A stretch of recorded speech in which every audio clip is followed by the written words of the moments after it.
નમસ્તે. અંગ અને ય કાઢી નાખવા જેવા વર્ણો નથી, એ વિશે મારે વાત કરવી છે. પહેલાં તો બધે જ કખ ગઘ પછી અંગ લખાતો હતો અને ચછ જઝ પછી ય લખાતો હતો. હવે કોણે ક્યારથી અંગ અને યને જાકારો દીધો છે? શું કામ દીધો છે? કોણ જાણે. ઘોડા ડાક્ટરો ઠેર ઠેર ઊભા થયા છે, તેમ ઘોડા ભાષાવિદો પણ બિલાડીના ટોપની જેમ ઠેર ઠેર ઊભા થયા છે. તેમનું આ બુદ્ધિ વિનાનું દુસ્સાહસ છે. દલીલ કરવામાં આવે છે કે અંગ અને ય ઉપરથી કોઈ શબ્દ નથી, તેથી તેમને યાદ રાખવાની જરૂર નથી. અરે બુદ્ધિમાનો, ણ ઉપરથી પણ કોઈ શબ્દ નથી, છતાં ઠ ઢ પછી ણ ચાલુ રાખ્યો છે કે નહીં? શું કામ ચાલુ રાખ્યો છે એ પણ દલીલ કરનાર જાણતા નથી. એ લોકો કાંઈ જાણતા જ નથી, પણ પોતે બહુ જાણે છે એવો તેમને વહેમ થયો છે. અંગ અને ય અનુનાસિક વ્યંજનો છે અને તેઓ અનુસ્વારની જગ્યાએ પણ વપરાય છે. એક વાત જાણી લઈએ બરાબર, કે આ અંગ ઉચ્ચાર ખોટો છે આપણો, પણ એ સિવાય કોઈ છૂટકો નથી. ંગ એનો ઉચ્ચાર અની મદદ વિના શક્ય નથી, એટલે આપણે અ બોલીએ છીએ. તો આ અંગ કંઠ્ય અનુનાસિક છે અને ય તાલવ્ય અનુનાસિક છે. તે બંને અનુસ્વાર તરીકે તો શબ્દની વચ્ચે આવે જ છે. કોણ કહે છે કે એ શબ્દમાં આવતા નથી? શરૂઆતમાં ભલે ન આવે, વચ્ચે તો આવે છે ને. તો એ આવે છે એને કેવી રીતે તમે કાઢી મૂકી શકો? જ્યારે જેમ કે ગંગા, તો ગ અને ગાની વચ્ચે, ગ અને ગાની વચ્ચે આ અંગ તો છે. સંઘ, તો આ સ અને ઘની વચ્ચે આ અંગ તો છે. ચંચલ, તો આ ચ અને આ ચની વચ્ચે આ ય તો છે. મંછા, તો આ મ અને છાની વચ્ચે આ ય તો છે. તો પછી આપણા પરંપરા પ્રાપ્ત કક્કામાંથી કોઈને પડતો ન મુકાય, કોઈને જાકારો આપવો શક્ય નથી. આપણે જરા જોઈ જઈએ આ બધા વર્ગોવાળા કક્કાઓને.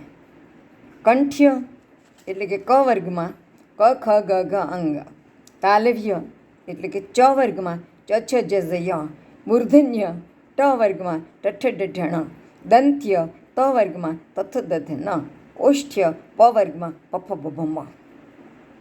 5 ને 5, 10 ને 5, 15 ને 5, 20 ને 5, 25. આ 25માંથી એક પણ કક્કાને આગો, ઊંચો, નીચો, આડો, ઊભો કરી શકીએ એમ નથી. એ જ્યાં બેઠા છે ત્યાં જ એને બેસાડી રાખવા પડે. પ્રત્યેક વર્ગનો પાંચમો વર્ણ અનુનાસિક વ્યંજન છે અને તે અનુસ્વાર તરીકે પણ પ્રયોજાતો હોય છે. તમે એમને તેમના સ્થાન પરથી આઘો પાછો પણ ના કરી શકો. તે અનુનાસિક વ્યંજનો છે. એક નિયમ છે કે અનુસ્વાર પછી જે વર્ણ આવે તે વર્ણ જે વર્ગનો હોય તે વર્ગનો અનુસ્વાર જ બોલાય અને લખાય. જેમ કે સંઘ શબ્દ છે, તેમાં અનુસ્વાર પછી ઘ આવ્યો છે. ઘ ક વર્ગનો છે, ક વર્ગનો અનુનાસિક અંગ છે. તેથી આપણે સંઘમાં સ ઉપરના અનુસ્વારનો ઉચ્ચાર અંગ કરીએ છીએ. સણગ નથી કરતા, સણઘ નથી કરતા, સનઘ નથી કરતા, સમઘ નથી કરતા, પણ સંઘ કરીએ છીએ, અંગ ઉચ્ચાર કરીએ છીએ. સંસ્કૃતમાં એ લખાય પણ છે સંઘ, એવી રીતે શંખ પણ. એવી જ રીતે ટંટોમાં, ઘંટમાં ણનો ઉચ્ચાર થાય છે, વંદનમાં નનો ઉચ્ચાર થાય છે, મુંબઈમાં મનો ઉચ્ચાર થાય છે. હવે તમને જો અનુનાસિકોના સાચા ક્રમની ખબર ન હોય તો તમે કંથા શબ્દનો અર્થ શબ્દકોશમાંથી કેવી રીતે શોધશો? અને તમે ગંગા, સંઘ વગેરેના પરિવારમાં શોધો તો આ કંથાનો ય નહીં મળે, કંથા શબ્દ ત્યાં નહીં મળે. તેને તમારે ત વર્ગના અનુનાસિક વપરાયો હોય ત્યાં શોધવો પડશે, કારણ કે ત વર્ગનો અનુનાસિક છે. એટલે પહેલાં કમ શોધો અને પછી ત વર્ગના એની હારે જોડાતા હોય ને એને શોધો, અને જ્યારે થ આવે અને એને કાનો થાય ત્યારે કંતા શબ્દ મળે. સ્યંદન એટલે શું એ તમારે શોધવું હોય તો શબ્દકોશમાં સ ને ય જોડ્યો હોય ત્યાં જઈને કખ ગગાંગ ચચ જય ઠઠ ઢઢણ આ બધાના જોડાવાના વારા આવી જાય. પછી ન અનુનાસિક જે વર્ગનો છે તે ત વર્ગના વ્યંજનો સ્ય સાથે જોડાઈ જાય. પછી દનો વારો આવે ત્યારે સ્યંદન શબ્દ મળે. અને પછી સ્યંદન એટલે રથ એવું તમે જાણી શકો.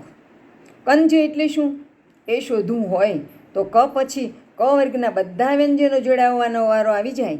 પછી ચ વર્ગનો વારો આવે અને એમાં જને જોડાવાનો વારો આવે ત્યારે તમને કંજ શબ્દ મળશે. કંજ એટલે કમળ. આપણો કંજો ઉચ્ચાર ખોટો છે, એ કંજ છે. આમ અનુસ્વારો પણ વારા પ્રમાણે જડશે. તેથી ગુજરાતીની સેવા કરવાનું જેમને સપનું આવ્યું હોય એ લોકોએ પોતે શબ્દકોશ જોતાં શીખવું પડશે. કક્કાનો સાચો ક્રમ શીખ્યા વિના કોઈ શબ્દ તમે શબ્દકોશમાં શોધી શકશો નહીં.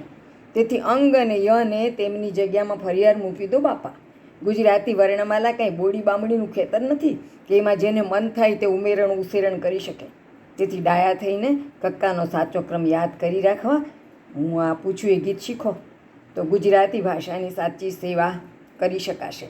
હિન્દીમાં પણ આ જ ક્રમ છે, પણ કોઈ હિન્દી ભાષીને અંગ અને ય કાઢી નાખવાનું ગાંડાપણું આવ્યું નથી.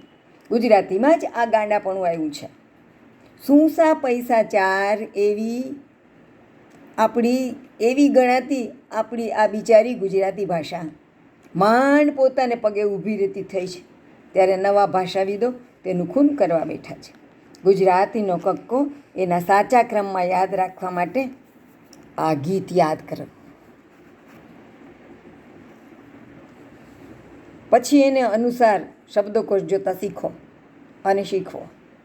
કખ ગઘ અંગ, કખ ગઘ અંગ, ચાલો સંગ સંગ, ચચ્છ જય, સતનો થાશે જય, ઠઠ ઢઠણ, રમતા રમતા ભણ, તથ દથના, ભણતર આપણું થન, પફ પફમાં, શીખો સરે ગમ, યાર લવ શસ, અળક્ષાજ્ઞા, થઈ જાઓ સુજ્ઞા, મટી જાઓ અજ્ઞા, થઈ જાઓ સુજ્ઞા, મટી જાઓ અજ્ઞા. શબ્દકોશ આ કક્કાને અનુસાર હોય છે અને એટલે એક પણ કક્કામાં ક્યાંય આગું પાછું કોઈને થવા દો નહીં.